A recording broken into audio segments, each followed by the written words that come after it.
Hello, this is Dr. B with the feedback video for the course Ethics in Criminal Justice.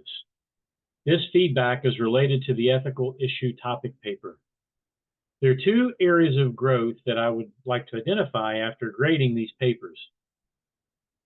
The first relates to the topics chosen. In all of the papers, the topics were fairly broad, and all but one related to political controversies and not so much ethical controversies. Now, to be sure, there are ethical issues involved in the political issues identified. Those issues, though, must be plainly stated. What is the dilemma involved? That question must be answered at the beginning of a paper like this. However, the issue itself is not the ethical issue.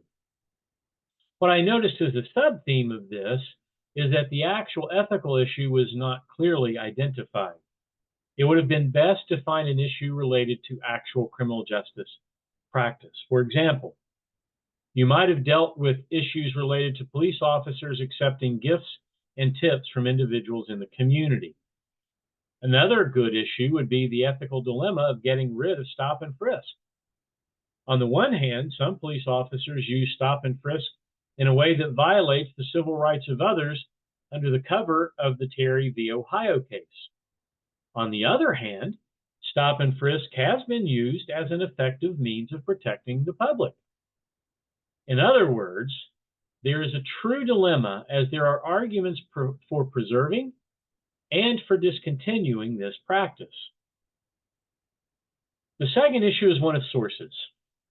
News sources are acceptable in an academic paper as a source of factual information, but not as a source of academic exploration.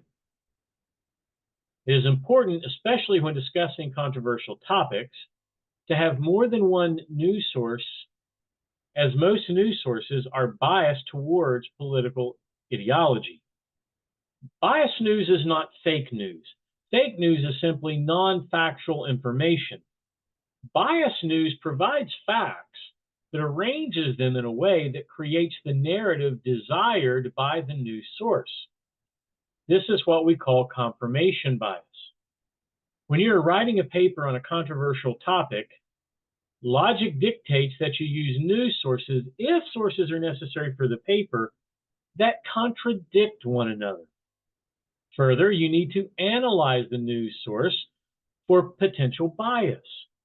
Failure to do this in an academic paper is an expression of emotional reasoning.